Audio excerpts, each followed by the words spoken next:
The tall stranger with dust-covered boots had just walked into the Rhyolite social hall when Rosa Jimenez felt the familiar sting of mockery pierce through the cheerful fiddle music. She had been practicing her English greeting all week, and when she finally spoke to the banker's wife, the woman's face contorted into barely concealed amusement before she turned to whisper behind her gloved hand to the circle of ladies surrounding her. The whispers rippled outward like stones thrown into still water, and Rosa felt her cheeks burn hotter than the Nevada sun that had baked the town all day. It was September of 1907, and Rhyolite was still riding the wave of gold fever that had transformed it from empty desert into a bustling town of nearly 4,000 souls. Rosa had arrived 6 months earlier from Sonora, Mexico, following her uncle who had found work in one of the mines. She had been 17 then, full of hope that this new land would welcome her with open arms. Now 18, she understood that welcome had conditions, and speaking perfect English seemed to be chief among them. The social hall was packed with miners fresh from their shifts, merchants eager to show off their prosperity, and women in their finest dresses pretending that Rhyolite was San Francisco rather than a collection of buildings hastily erected in the middle of nowhere. Rosa smoothed down her own dress, a simple cotton affair her aunt had helped her sew, and wished she could disappear through the floorboards. "Did you hear that accent?" one of the young women said loudly enough to be heard over the music. "She can barely string 2 words together. I do not understand why they even let them come to these events." Rosa bit her lip and turned toward the refreshment table, determined not to let them see tears. She had worked so hard on her English, spending every evening with the schoolteacher's old primers, practicing words until her tongue felt thick and clumsy in her mouth. But her rolling R sounds and the way she shaped her vowels always gave her away, marking her as different as someone who did not quite belong. She was reaching for a cup of punch when she heard a different voice, one that carried the lazy drawl of someone who had spent years under open skies. "Excuse me, miss, but I could not help overhearing you speak earlier, and I was wondering if you might teach me some of your language." Rosa turned to find herself looking up at a man who stood well over 6 feet tall, with sandy hair that curled slightly at the edges and eyes the color of sage in the early morning. He wore the practical clothes of a working cowboy, denim trousers and a worn shirt, a bandana tied loosely around his neck. His hat dangled from his hand, and his face was serious, with no trace of mockery in his expression. She stared at him, unable to formulate a response in either English or Spanish. "My name is Austin Nolan," he continued, seemingly unaware of the silence that had fallen over the nearby group of women. "I work cattle on the range outside of town, and I have been thinking it might be useful to learn some Spanish. The thing is, I have tried with books, but I do not seem to have the knack for learning from pages. I need someone to teach me proper. I would pay you, of course, for your time." Rosa found her voice, though it came out smaller than she intended. "You want me to teach you Spanish, if you would be willing. I heard you speak, and your voice has a musicality to it that I think would make the learning easier. Those women over there do not know what they are talking about." "Your accent is beautiful." The word hung in the air between them. Beautiful. No one in Rhyolite had ever called anything about Rosa beautiful. She searched his face for signs of cruelty, for the setup to some elaborate joke, but found only earnest interest. "I do not know if I would be a good teacher," she said carefully. "I am certain you would be better than the dusty grammar book I have been struggling with. What do you say? Maybe an hour each evening after I finish my work. I could meet you somewhere proper with a chaperone if you like." Rosa became aware that every person within 20 feet was now listening to their conversation. The banker's wife looked scandalized. The young women who had mocked her were whispering furiously, and even the fiddler had paused between songs. "Perhaps we could meet at my uncle's house," Rosa said slowly. "My aunt could be there." Austin's face broke into a smile that transformed him from merely handsome to something that made Rosa's heart skip unexpectedly. "That would be perfect. When could we start?" "Tomorrow evening, after 7. "Tomorrow evening it is." He placed his hat back on his head and gave her a small bow, the gesture somehow not ridiculous despite the informality of their surroundings. "I look forward to it, Miss Jimenez." He walked away then, leaving Rosa standing by the punch bowl with her thoughts spinning like a dust devil. She looked over at the group of women who had been so cruel earlier and found them staring at her with expressions that ranged from shock to envy. The banker's wife had her mouth slightly open, as though she could not quite believe what she had just witnessed. For the first time since arriving in Rhyolite, Rosa felt something other than shame about her accent. She felt curious. The rest of the evening passed in a blur. Rosa danced twice, once with a nervous miner who stepped on her feet and once with her uncle's friend who asked her careful questions about her family back in Mexico. But her mind kept returning to Austin Nolan and his unexpected request. She tried to understand his motivation. Was it really just to learn Spanish? Or was there something else? When she finally returned home to the small house her uncle rented on the edge of town, her Aunt Maria was still awake, mending clothes by lamplight. "You are home early," Maria said, looking up from her needlework. "I thought the social went until 10. "A man asked me to teach him Spanish," Rosa blurted out, Maria's hands stilled. "What man?" "A cowboy. His name is Austin Nolan. He heard me speak and asked if I would give him lessons. He wants to pay me, did he now?" Maria set down her mending and studied Rosa's face. "And what did you tell him?" "I said yes. I said we could meet here with you present." A smile tugged at the corner of Maria's mouth. "That was wise. What is this cowboy like?" Rosa struggled to find words. "Tall, he has kind eyes." "He called my accent beautiful." "Did he?" Maria picked up her mending again, but Rosa could see her aunt was pleased. "Well then, we shall have a Spanish student. But Rosa, you must be careful. American men sometimes have different ideas about courtship than we do. Do not mistake friendliness for something more." "I know, Tia," Rosa said, but even as she spoke, she wondered if Austin Nolan's interest was purely educational. And more confusingly, she wondered what she hoped it might be. The next day crawled by with agonizing slowness. Rosa helped her aunt with the washing, mended her own dresses, and attempted to read an English newspaper her uncle had brought home. The words swam before her eyes, refusing to resolve into meaning. She kept thinking about what she would teach Austin, how she would structure the lesson. Should she start with basic greetings, common phrases, the alphabet? By 6 o'clock she had changed her dress 3 times, settling finally on a modest blue cotton that her aunt approved of. She brushed her long dark hair until it shone and pinned it up carefully. When she caught herself pinching her cheeks for color, she forced herself to stop. This was a language lesson, nothing more. Austin arrived precisely at 7, hat in hand, freshly cleaned up from his day's work. His hair was still damp, suggesting he had dunked his head in water somewhere between the range and town. He greeted Maria with respectful courtesy, producing a small bag of coffee beans as a gift. "I appreciate you allowing me to study in your home, madam," he said.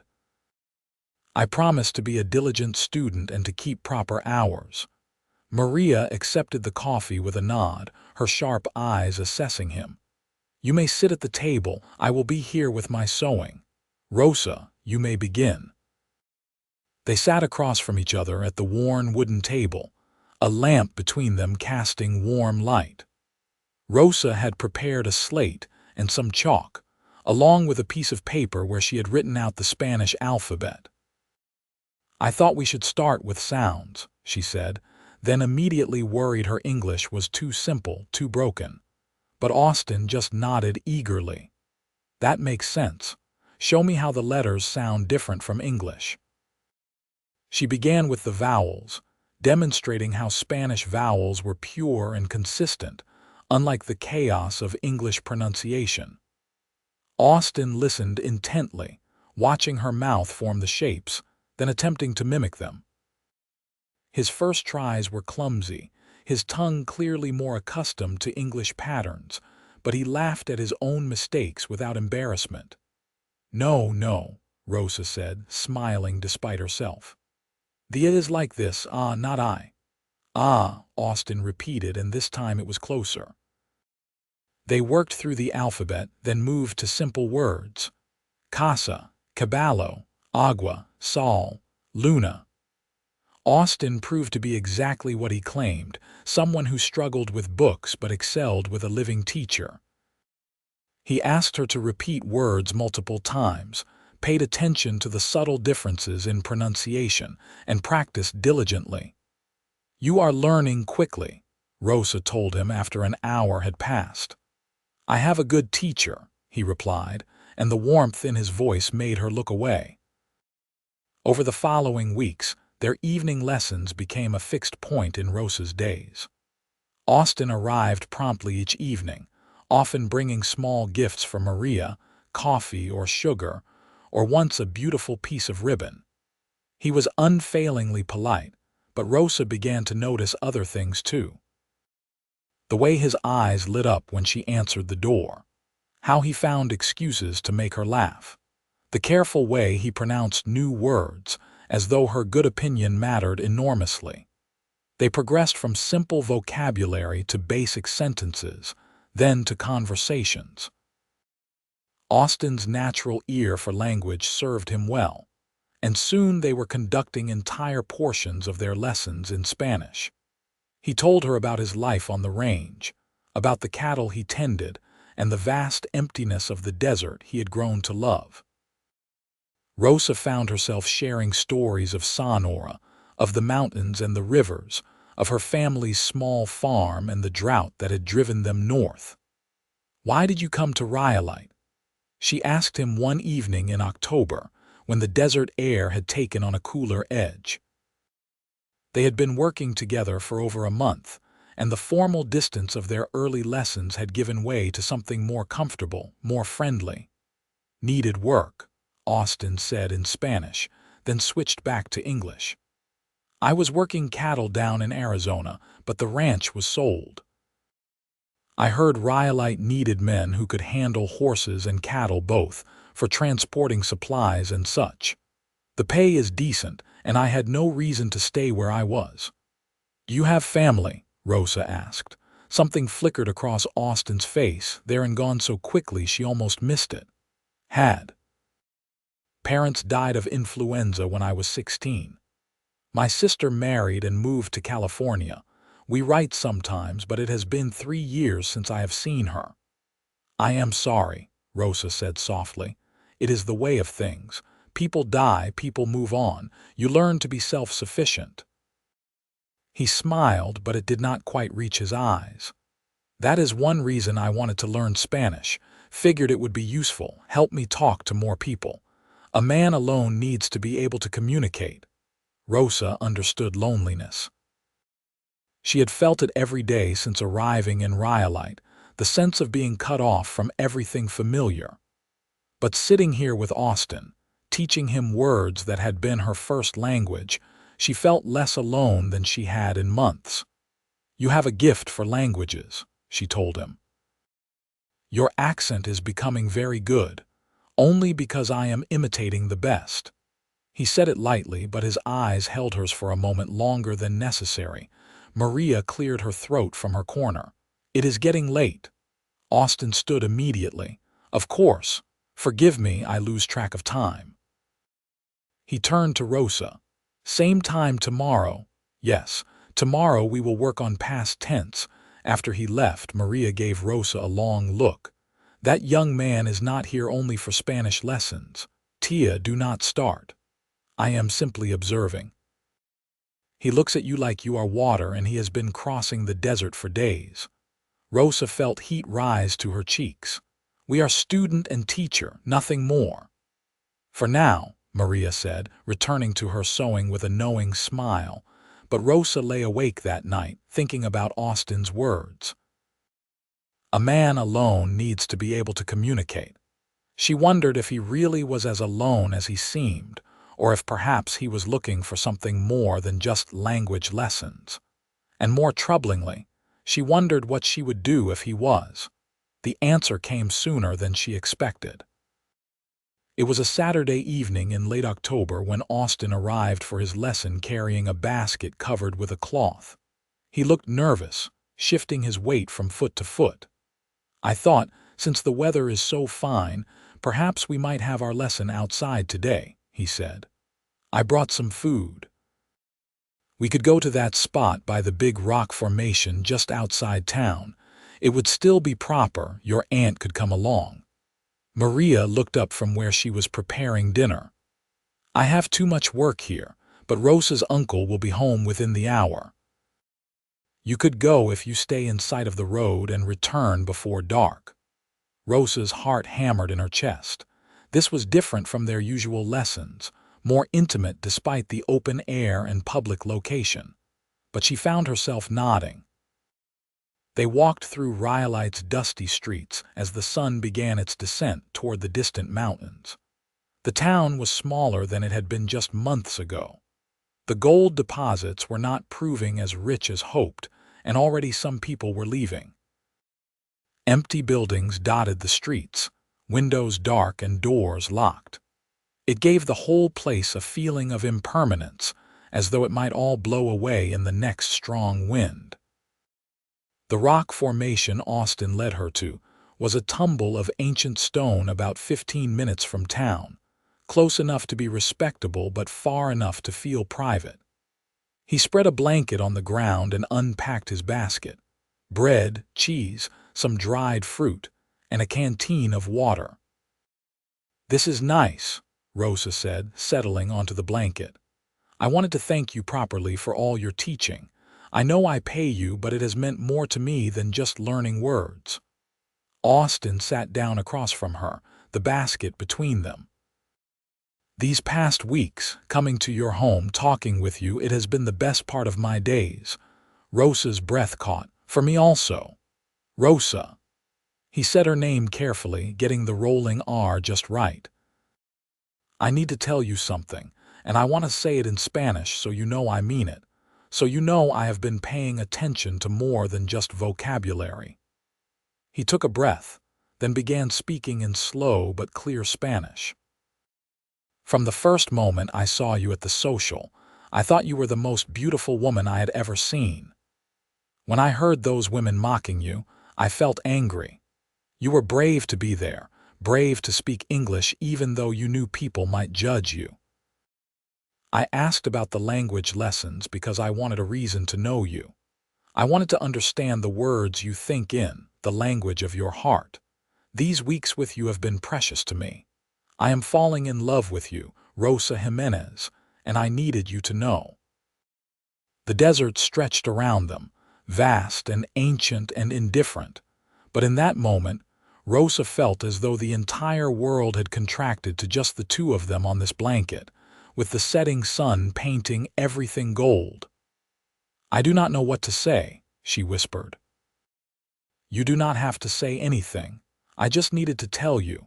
If you want to continue the lessons as just lessons, I will respect that. But I could not keep pretending this was only about learning Spanish. Rosa looked at him, really looked at him. She saw the vulnerability in his eyes, the tension in his shoulders, the way his hands gripped his knees as though he needed something to hold on to. This strong, capable man had made himself vulnerable for her. And she realized that somewhere between those first awkward vowel sounds and tonight, she had started to fall for him too. I have been lying to myself, she said quietly. telling myself that I looked forward to our lessons because I enjoyed teaching, but it was never about teaching. I wanted to see you. I wanted to hear your voice. When you were not there, the hours felt empty. Austin's face transformed, hope dawning like sunrise. Truly, truly. But Austin, I am frightened. Those women at the social, they are not the only ones who think I do not belong here. There are people in this town who would not approve of us together. And I have heard stories about Mexican women and American men, about how sometimes the men do not treat them with respect, do not marry them properly. I would never disrespect you. Austin moved closer, the basket no longer between them. Rosa, I grew up with nothing. My parents were dirt-poor farmers who died leaving nothing but debt. I have been looked down on by plenty of people who thought they were better than me. I know what it feels like to be judged for things you cannot control. I do not care what language you speak or where you were born. I care about who you are. And if you will let me, I want to court you properly.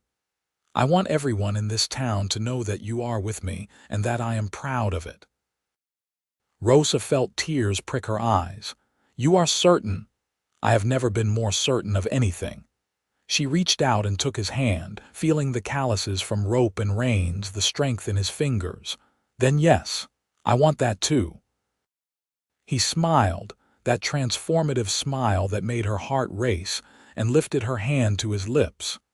The kiss he pressed to her knuckles was gentle, reverent. Thank you.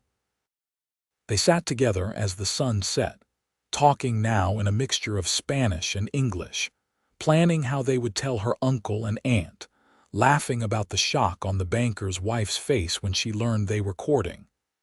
The desert cooled around them, and stars began to emerge in the darkening sky. I should get you home before your uncle worries, Austin said eventually, though he made no move to stand. A few more minutes, Rosa said, leaning her head against his shoulder.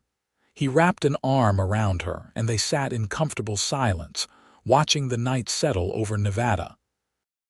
Rosa thought about how strange life was, how the worst moment of her time in Rhyolite, being mocked at the social, had led directly to this, the best moment.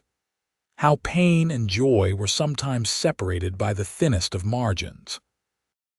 When they finally walked back to town, Austin kept her hand tucked into the crook of his elbow, and when they reached her door and he said good night, he did it in perfect Spanish, his accent barely there at all. Buenas noches, my amor. Rosa's uncle Pedro took the news of their courtship with surprising calm. He sat at the kitchen table, smoking his pipe, and studied Austin with the careful attention of a man who had seen much of human nature in his 45 years. You understand that Rosa is precious to this family, Pedro said. She is young, far from her parents. I stand in their place here. If I agree to this courtship, I am trusting you to treat her with honor. I understand, sir. I give you my word. Words are easy. Actions matter. Pedro took a long draw on his pipe. You work cattle, yes. That is not steady work. What are your prospects? Austin did not flinch. You are right that cowboy work can be unpredictable, but I am good at what I do and I am paid fairly. I have been saving money. I have no debts and no vices.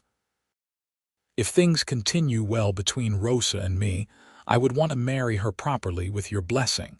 I would provide for her. And if the gold runs out and Rhyolite becomes a ghost town like so many others, then we go where the work is. I am not tied to this place. Pedro nodded slowly. At least you are realistic. Too many men in this town think the gold will last forever. He turned to Rosa. And you, Sabrina, this is what you want. Yes, Tio, then you may court her, but properly. Chaperones, reasonable hours, no damage to her reputation. She is a respectable young woman, and she will be treated as such. Thank you, sir, Austin said, relief evident in his voice. Maria, who had been listening from her usual corner, smiled. I suppose this means we will have more than just Spanish lessons now. Over the following weeks, Rhyolite watched with interest as the cowboy and the Mexican girl conducted their courtship under the watchful eyes of her relatives. They walked together on Sunday afternoons, always with Maria trailing a respectful distance behind. They attended church together, sitting with Rosa's family in the pews that the Mexican community favored. They continued their evening lessons, though now the Spanish was interspersed with English and long conversations that ranged far beyond vocabulary. Not everyone approved. The banker's wife made pointed comments about mixing races. Some of the miners who frequented the saloons made crude jokes, but Austin faced them all down with a quiet determination that slowly won over even the skeptics. He was respectful, steady, and clearly devoted. And Rosa, who had once hung her head when people mocked her accent, now held herself with new confidence. In November, Austin asked Pedro for permission to marry Rosa. The question was expected, but the timing surprised them all. "It has only been 2 months since we met," Pedro pointed out. "I know, but I also know my own heart. And with the way things are going in Rhyolite, I want to make my intentions clear before circumstances change." It was true that Rhyolite was declining.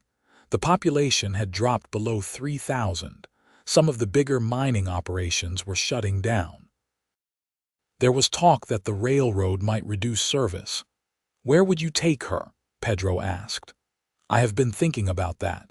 I have a sister in California who has been asking me to come out there. Her husband runs a cattle ranch, and he could use another experienced hand. It would be steady work, good pay, better prospects than staying here." Pedro looked at Rosa. "You would be willing to go to California, if it means being with Austin, yes." Rosa was surprised by how easily the words came. A few months ago, the thought of moving again, of leaving behind the small foothold she had managed to gain in Rhyolite, would have terrified her. But with Austin, the future did not seem frightening. It seemed like an adventure. Pedro gave his blessing, and they set the wedding date for early December, before winter made travel difficult. The wedding was a small affair held in the Catholic Church, where Rosa had been attending Mass. Father Miguel performed the ceremony in both Spanish and English, a symbolic gesture that made Rosa's eyes sting with tears. She wore a simple white dress that Maria had worked on for 2 weeks, staying up late by lamplight to ensure every stitch was perfect.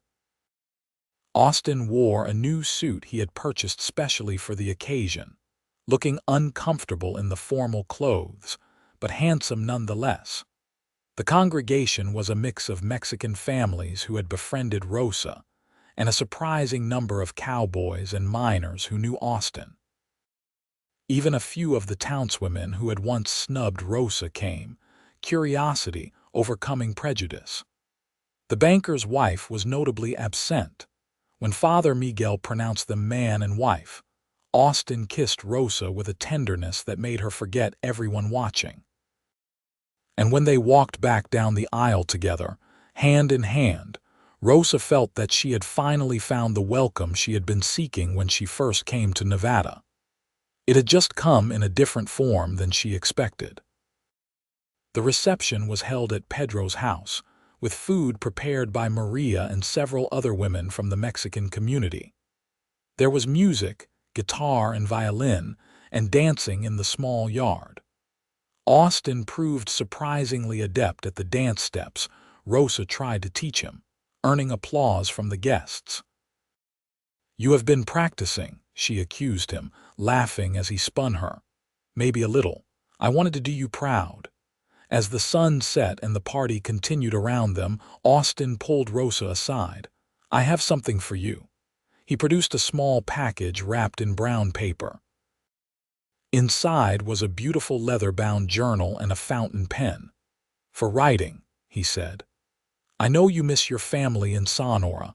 I thought you might want to write to them, tell them about your new life. And maybe, if you want, you could write in Spanish sometimes. I am getting good enough now to read it. I want to know your thoughts, even the ones you think in your first language. Rosa clutched the journal to her chest, overwhelmed. This is the most thoughtful gift anyone has ever given me. You have given me so much more. You have given me a home, Rosa. Not a place, but a person to belong to. They left Rhyolite 3 days after the wedding, their few possessions packed into a wagon. The town that had once seemed so full of promise was visibly dying now, buildings standing empty, dust collecting in doorways. But Rosa found she did not feel sad to leave. Rhyolite had served its purpose. It had brought her to Austin. The journey to California took 2 weeks, following rough roads through the desert and over mountains. They camped under the stars, and Austin taught Rosa how to make coffee over an open fire while she taught him songs in Spanish. They talked endlessly, learning each other's histories, hopes, fears. And at night, in the privacy of their tent, they learned each other in other ways with a gentle passion that left Rosa feeling cherished and beloved.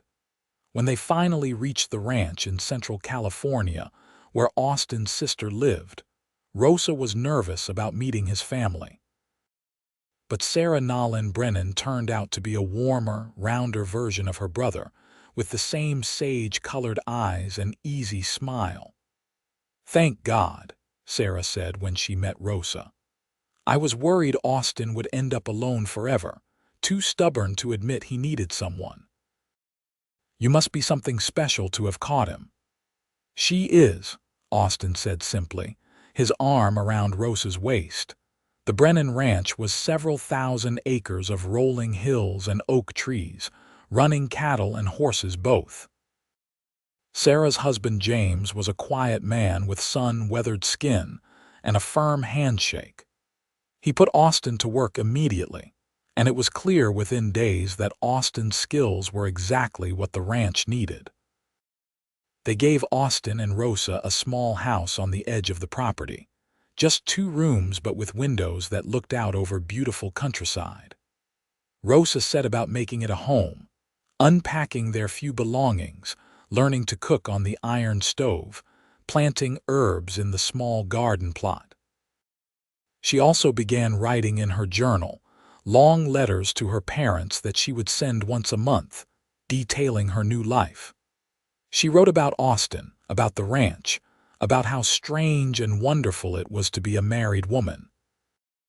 And sometimes, late at night with Austin sleeping beside her, she wrote just for herself, recording her thoughts and feelings in Spanish, knowing he could read them if he wanted but trusting him not to unless she offered. The first year of marriage was an adjustment. They had their disagreements, moments of frustration when cultures or expectations clashed. Rosa had been raised to believe a wife should defer to her husband, but Austin insisted on treating her as an equal partner. It took time for her to trust that he truly meant it, that her opinions mattered to him. "I did not marry you to have a servant," he told her during one particularly heated discussion about household decisions. "I married you to have a partner. I want to know what you think. I want us to decide things together. That is not how my parents did things. We are not your parents. We get to decide what our marriage looks like." It was a radical idea, but slowly Rosa embraced it. She began speaking up more, sharing her thoughts on everything from where they should save their money to what crops they should plant. And Austin listened, truly listened, incorporating her ideas alongside his own.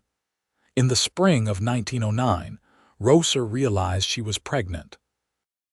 The discovery filled her with a mixture of joy and terror. She was only 19, far from her mother and the women who would have guided her through this in Sonora. But Sarah proved to be a godsend, practical and reassuring, sharing her own experiences of childbirth and motherhood. Austin was over the moon with excitement, fussing over Rosa until she had to shoo him away. "I am pregnant, not made of glass," she told him. "I know, but I want to take care of you. You can take care of me by treating me normally and not acting like I might break." The baby came in November, a boy they named Roberto James, honoring Rosa's father and Austin's brother-in-law. The birth was long and difficult, and there were moments when Rosa was certain she would not survive it. But Sarah and the midwife stayed with her through it all, and when she finally held her son in her arms, every moment of pain faded. Austin cried when he held Roberto for the first time, tears running unashamedly down his face. "He is perfect," he whispered. "You are amazing. I cannot believe we made this." Rosa watched him with their son and felt her heart expand to accommodate even more love than she had thought possible. Being parents changed them in ways both expected and surprising. Austin became even more determined to provide well, taking on extra work and saving every spare penny.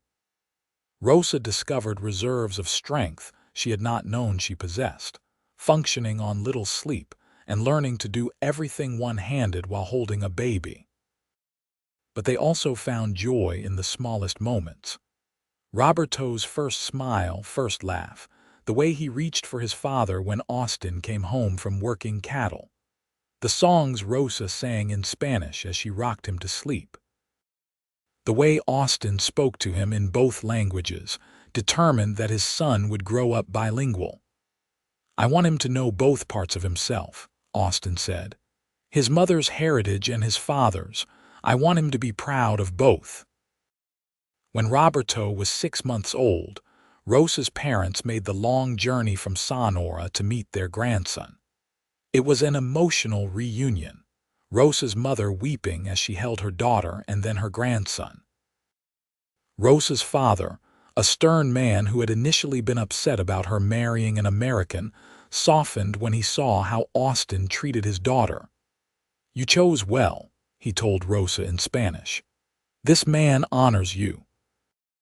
During their visit, Rosa translated between her parents and Austin, watching two worlds she loved come together. Her father and Austin discussed cattle and land management, finding common ground despite the language barrier. Her mother taught Austin how to make some of Rosa's favorite dishes from childhood, delighting in his willingness to learn. When they left after 2 weeks, Rosa cried but felt more settled than before. She had her parents' blessing, their approval of the life she had built. It eased a worry she had been carrying without fully acknowledging it. The years flowed by like water.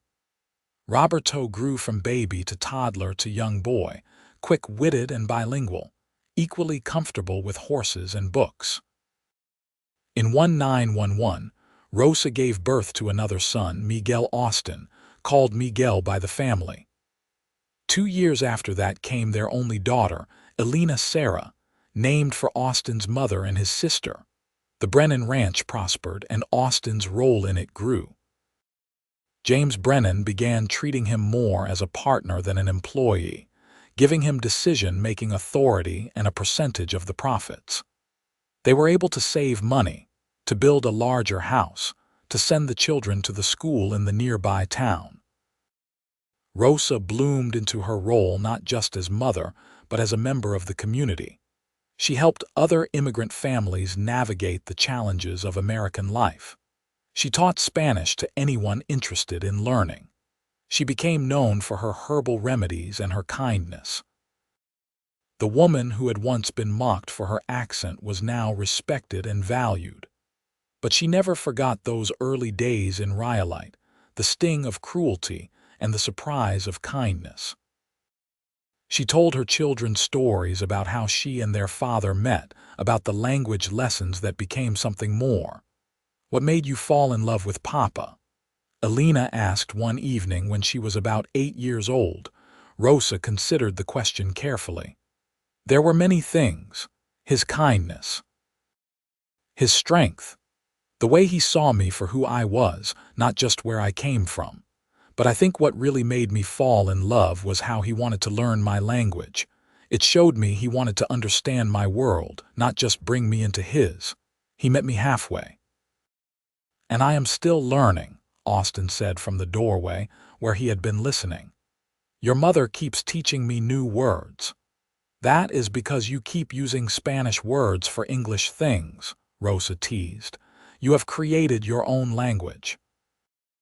Our language, Austin corrected, coming to kiss her cheek. For our family. It was true. Over the years, they had developed their own linguistic blend, mixing Spanish and English in ways that felt natural to them. The children did it too, sliding between languages mid-sentence without noticing.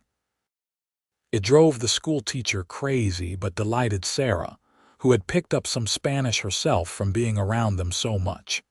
In 1918, the influenza epidemic swept through California. Rosa and Austin watched in terror as people they knew sickened and died. They kept their children close, limiting trips to town, washing everything obsessively. When Miguel developed a fever, Rosa did not sleep for 3 days, sitting by his bedside with cold compresses and prayers. But by some miracle, he recovered, and the rest of the family stayed healthy. The epidemic reminded them how fragile life was, how quickly everything could change. Austin held Rosa tighter at night, whispered more "I love yous" during the day. They had been married 10 years at that point, and the passion of their early days had settled into something deeper and more sustaining, but moments like that brought back the urgency. "I need you to know," Austin told her one night, "that marrying you was the best decision I ever made. These have been the best years of my life." "Mine too," Rosa said softly. "Even with all the hardships, I would not change anything." The children grew older, Roberto becoming a serious teenager interested in ranch management, Miguel showing a gift for languages that surpassed even his parents, Alina developing a fierce love of horses. They were good kids, respectful but independent, comfortable in their mixed heritage. Rosa watched them and felt proud. They would never know what it was like to be mocked for their accent, to feel they did not belong. Austin had made sure of that, treating his children's bilingualism as an asset, encouraging them to embrace both cultures. And the wider community, seeing Austin's pride in his family, followed his lead. In 1920, Sarah's husband James died suddenly of a heart attack. It was a blow to everyone, but especially to Sarah, who had been married to him for 25 years. Austin stepped up immediately, taking over more of the ranch management, supporting his sister through her grief. With James gone, there were decisions to be made about the future of the ranch. Sarah had 3 grown children, but none of them were interested in ranching. After months of discussion, Sarah made a proposal. "I want to sell you half the ranch," she told Austin and Rosa. "You have been running it with James for years. You know this land as well as anyone. I want to stay here, but I want you as partners, not employees. We can run it together." It was an enormous opportunity, but also an enormous risk. Buying half the ranch would take most of their savings and require a loan for the rest. Austin and Rosa discussed it late into the night, weighing the pros and cons. "It is what you have always wanted," Rosa said. "Land of your own. A legacy for the children. But the debt would be significant, and what if something goes wrong? What if cattle prices drop or there is a drought? Then we work harder. We find a way. Austin, you have been making other people's ranches successful your entire life. This is your chance to build something for our family." In the end, they decided to do it. They became half owners of the Brennan Ranch, which they renamed the Brennan Nolan Ranch. It was a partnership that worked beautifully, Sarah handling the business side while Austin and Rosa managed the day-to-day operations. The 1920s brought prosperity. Cattle prices were good, the weather cooperated, and their careful management paid off. They were able to pay down the loan faster than expected and even buy some adjacent land. Roberto, now 18 and finished with school, took on more responsibility.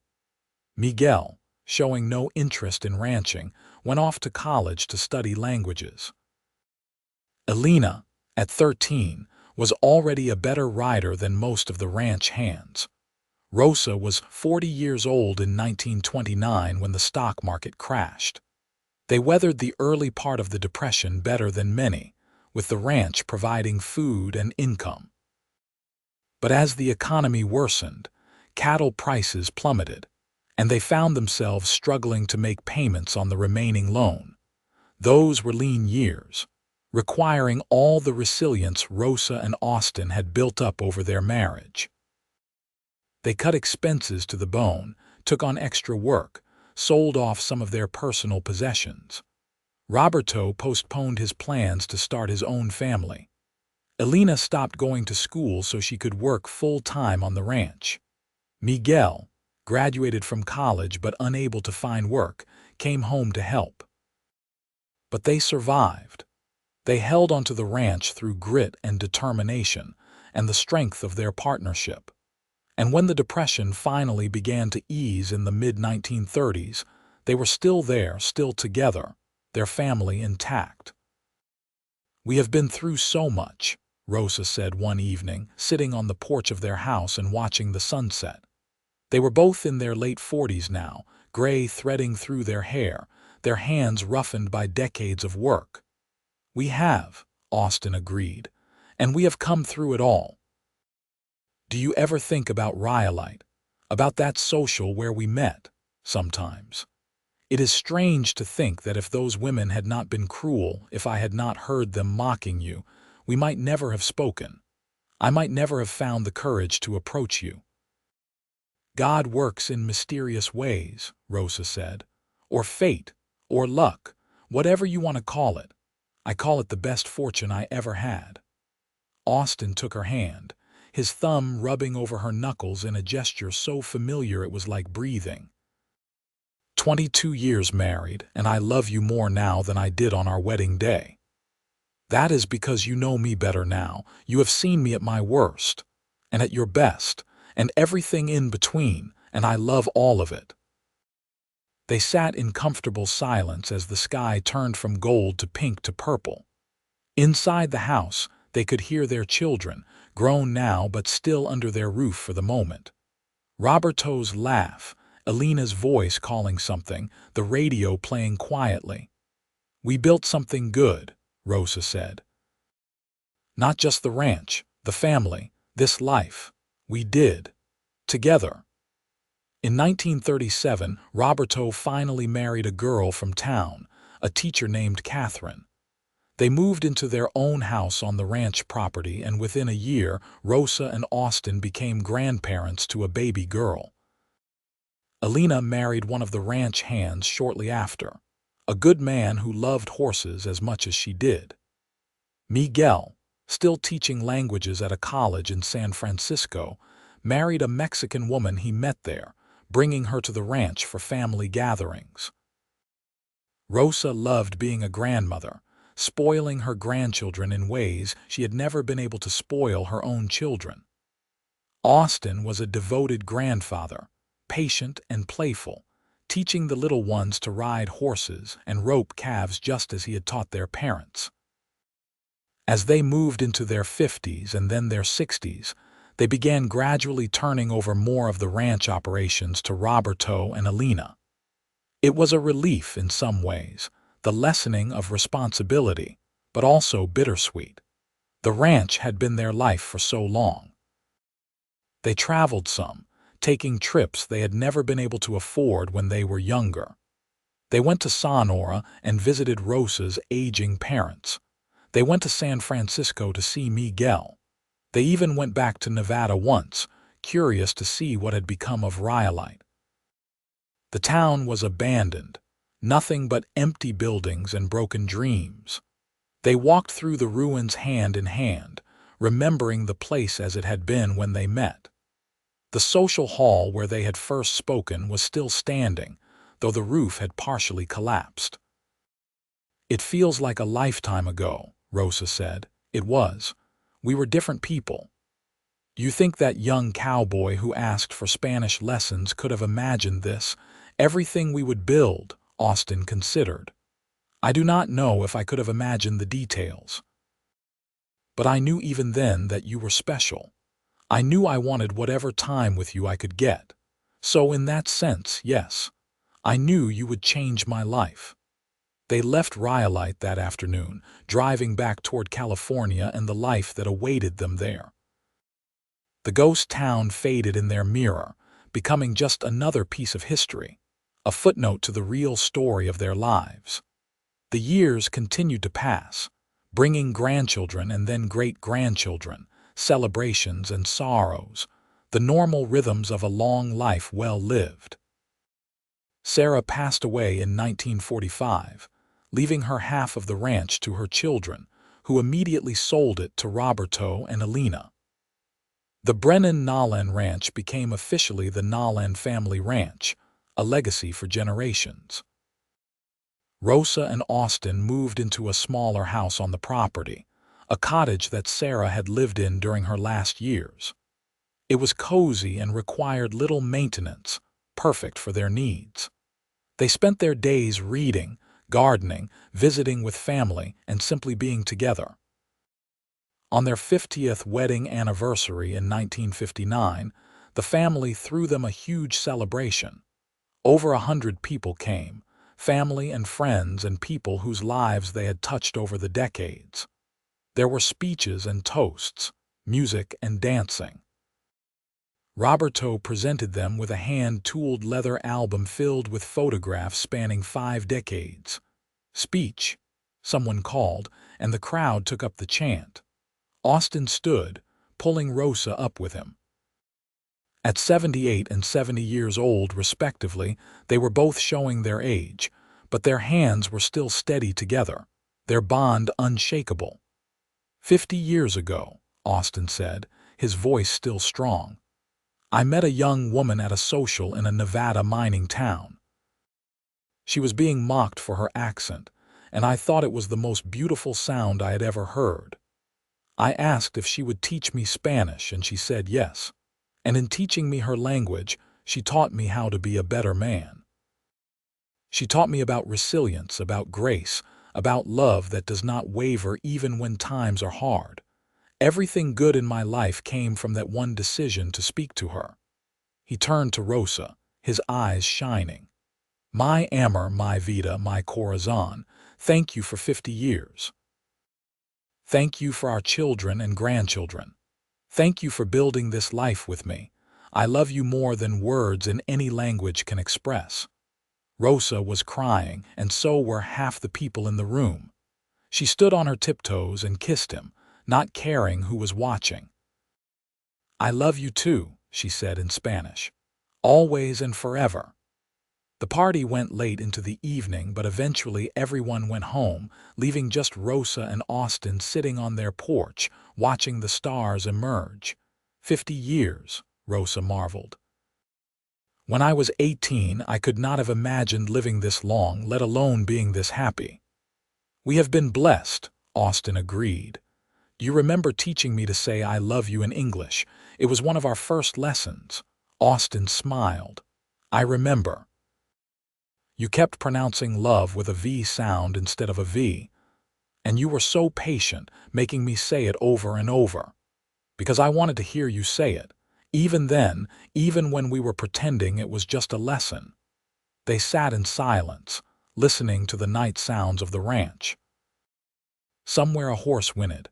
A coyote called in the distance. The wind rustled through the oak trees. "I would do it all again," Rosa said softly. "Every hard moment, every struggle, it was all worth it to be here now." "So would I," Austin said, without hesitation. They went inside eventually, to the bed they had shared for 50 years, and slept peacefully, their hands still intertwined. Austin passed away in his sleep 3 years later at the age of 81. It was peaceful, the doctor said, his heart simply stopping during the night. Rosa woke to find him gone, and though she had known this day would come eventually, the pain of it nearly broke her. She lived 6 more years without him, surrounded by family but feeling his absence every day. She filled her time with her great-grandchildren, teaching them Spanish just as she had once taught their great-grandfather. She wrote in her journal long letters to Austin that she knew he would never read, but that helped her feel connected to him still. On her 76th birthday, surrounded by her children and grandchildren and great-grandchildren, someone asked her what the secret to a happy marriage was. Rosa thought about it carefully. "Choose someone who sees you," she said finally. "Really sees you, not who they want you to be, but who you actually are, and then see them back. Respect them. Build something together. Love is not just a feeling. It is a choice you make every day to be kind, to be patient, to be a partner." Austin and I made that choice every single day for 53 years, and I would make it again forever if I could. She died peacefully in 1969, sitting in her favorite chair on the porch, looking out over the ranch that she and Austin had built together. Her journal was found on her lap, open to a page that simply said in Spanish, "I am ready to see him again." They were buried side by side on a hill overlooking the ranch, their graves marked with a simple stone that bore both their names and a single line beneath. They built a life together, one word at a time. The ranch continued, passed down through the generations, a testament to what two people could create when they chose each other despite the obstacles, when they respected each other's differences and built something new from the combination. And in every generation, there was always someone who spoke both Spanish and English, honoring the legacy of the woman whose accent was mocked and the cowboy who thought it beautiful enough to learn. The story of Rosa and Austin became family legend, told and retold to each new generation. The details might have shifted slightly over the years, but the heart of it remained the same. A love that began with words, that grew through respect and partnership, and that lasted until death and beyond. It was a reminder that the best things in life often come from the most unexpected places, and that sometimes being mocked by strangers leads you directly to the person who will love you exactly as you are. Their descendants kept the leather-bound journal Rosa had been given as a wedding gift, now fragile with age, filled with her elegant handwriting in 2 languages. They kept the Spanish textbook Austin had used in those early lessons, his notes in the margins showing his progress. These were treasures, physical proof of where the family had come from, but the real legacy was not in objects. It was in the way the family treated each other, with the respect and partnership that Rosa and Austin had modeled. It was in the bilingual chatter of children playing in the yard. It was in the understanding that family could be built across cultures, that differences could be bridges rather than barriers, that love was stronger than prejudice. And on quiet evenings, when the ranch was settling down for the night, and the stars were coming out over the California hills, if you listened carefully, you might almost hear echoes of an old story. The sound of a man learning to shape vowels in a new way. The laughter of a woman discovering she was not alone. The building of a life, one word at a time, one day at a time, one choice at a time. Together.